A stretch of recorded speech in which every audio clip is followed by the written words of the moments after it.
Bismillahirrahmanirrahim. Assalamualaikum warahmatullahi wabarakatuh.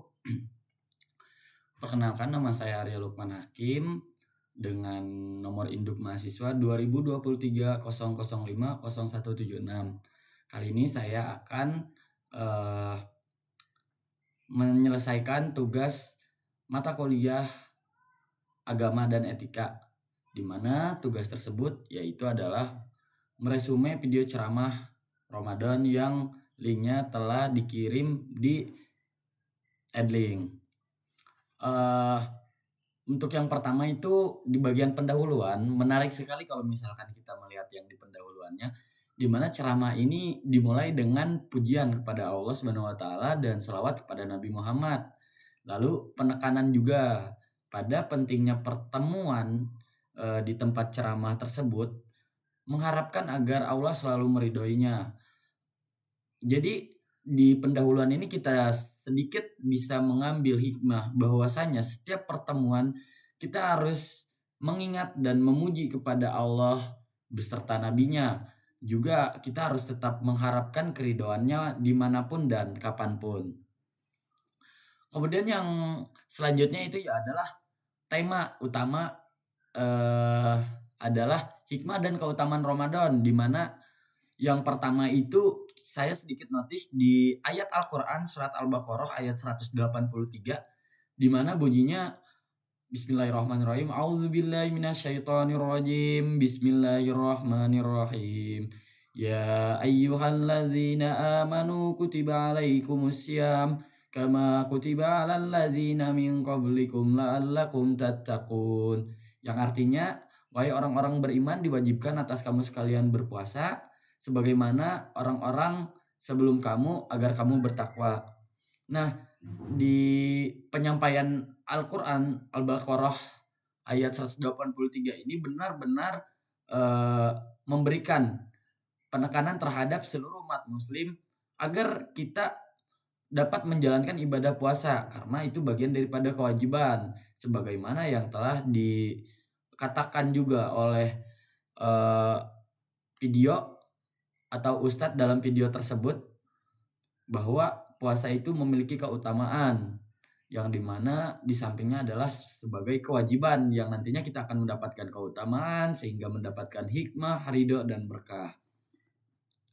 Kemudian pada temanya itu ada juga tujuan puasa, di mana tujuan puasa itu agar kita menjadi orang yang bertakwa, yang berarti bahagia dan mulia. Kenapa demikian? Karena orang yang bertakwa sudah pasti berarti bahagia dan mulia.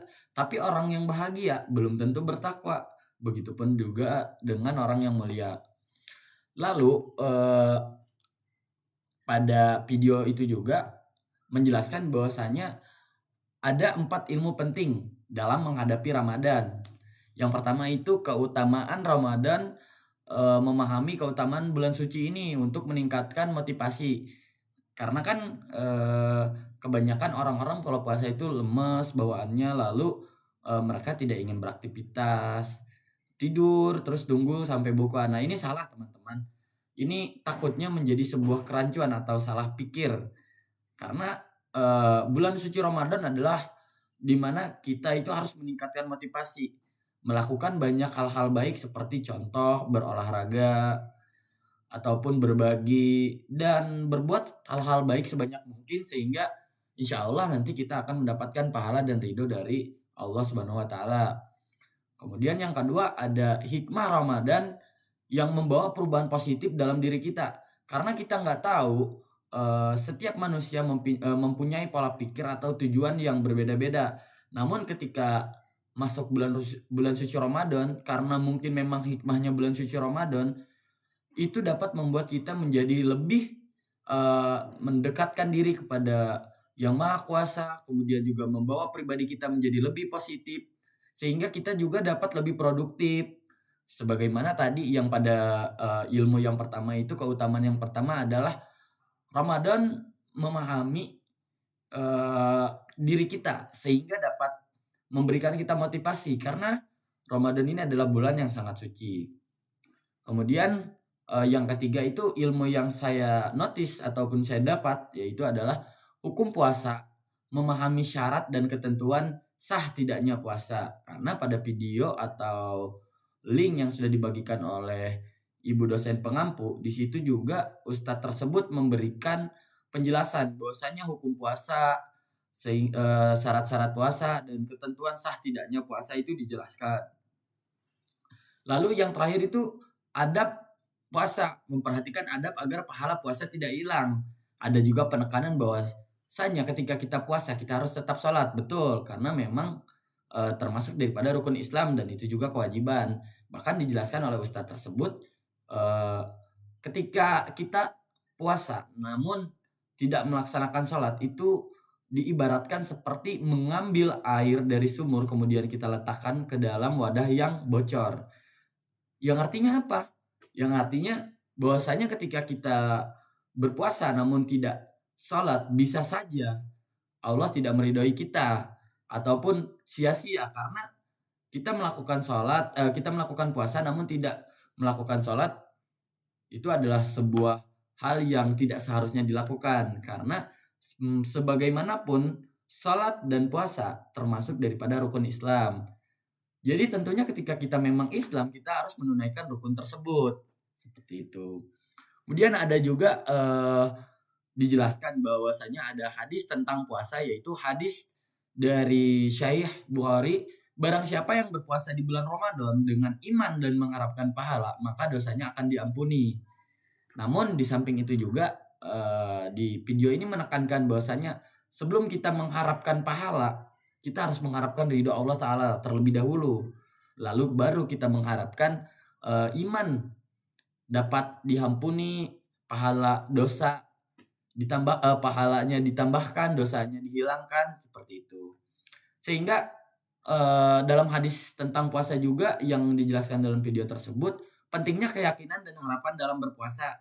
Dimana ketika kita yakin dan harapan kita dalam berpuasa memiliki niat yang baik, maka insya Allah akan diridhoi oleh Allah Subhanahu Wa Taala.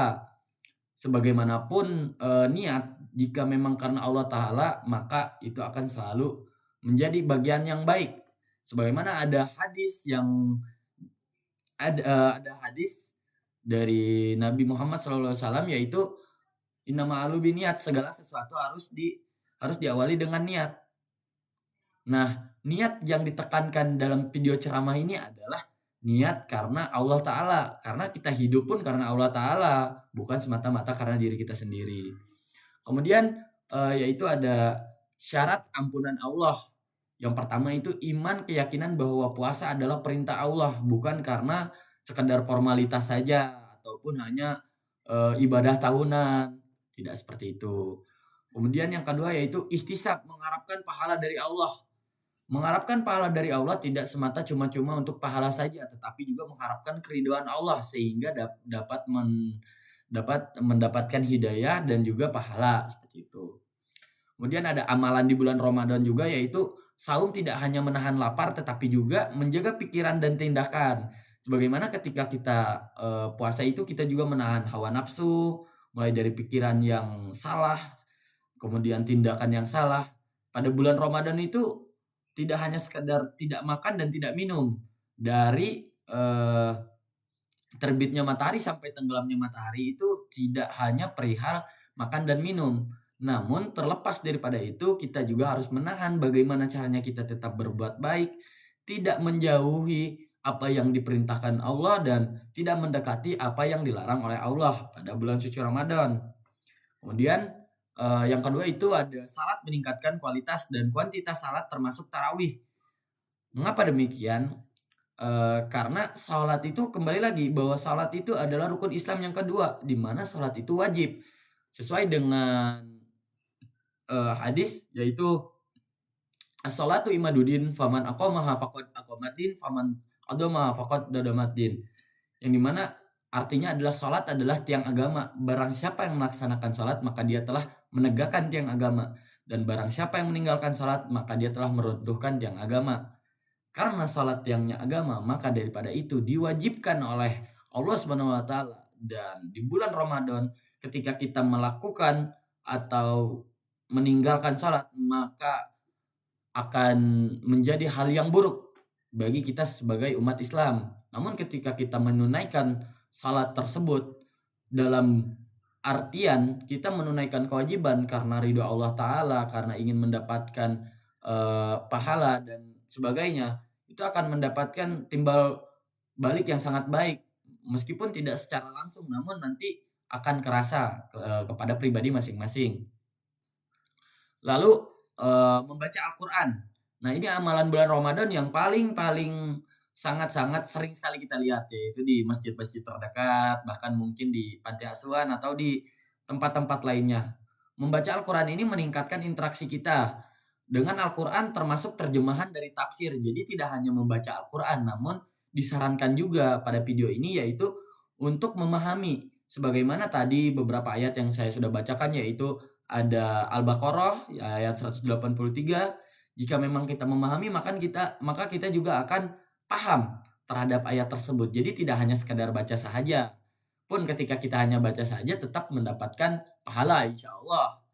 Namun lebih baiknya, langkah baiknya kita menafsir juga ataupun memahami lebih dalam lagi, mencari tahu lagi maksud dari ayat tersebut, tujuan dari ayat tersebut, seperti itu. Kemudian yaitu sedekah, meningkatkan infak dan sedekah terutama di bulan Ramadan. Nah, karena di bulan Ramadan juga ada nanti namanya zakat. Nah, itu termasuk daripada rukun Islam, teman-teman. Nah, kita juga harus banyak melakukan hal-hal baik, yaitu yang termasuknya adalah sedekah. Karena sekarang kita lihat banyak ya di jalan-jalan yang sudah berbagi takjil ataupun berbagi makanan atau sembako terhadap korban banjir. Nah, ini adalah salah satu bentuk sedekah yang menurut saya dampaknya sangat baik gitu, dan kalau bisa insya Allah teman-teman semua dilancarkan rezekinya dan dapat bersedekah agar bisa membantu teman-teman kita yang lain atau orang-orang di luar sana yang memang tidak memiliki atau tidak berkecukupan.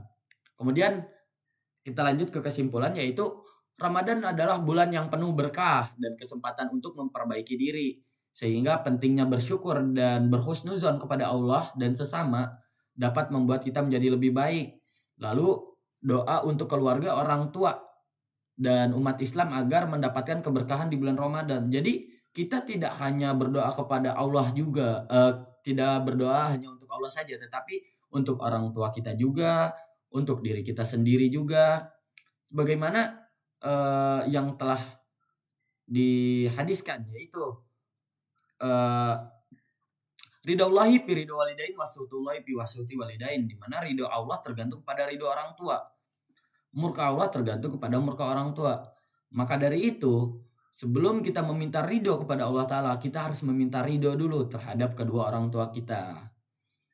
Kemudian di penutup itu, pada penutup, kita diajak untuk memanfaatkan bulan Ramadan dengan sebaik-baiknya, mengingatkan bahwa kita tidak tahu apakah kita akan bertemu di bulan Ramadan berikutnya, tapi semoga saja kita semua panjang umur dan sehat selalu sehingga dapat bertemu kembali dengan bulan Ramadan di berikutnya. Lalu pada penutup itu diakhiri dengan doa dan harapan agar semua amal kita diterima oleh Allah Subhanahu wa taala. Amin ya rabbal alamin. Lalu di visualisasi adalah gambar atau video yang menggambarkan suasana Ramadan seperti salat tarawih, membaca Al-Qur'an dan berbagai sedekah, sehingga infografis tentang keutamaan dan hikmah Ramadan. Mungkin hanya itu yang bisa saya sampaikan. Saya Arya Lukman Hakim. Cukup sekian dan terima kasih. Wassalamualaikum warahmatullahi wabarakatuh.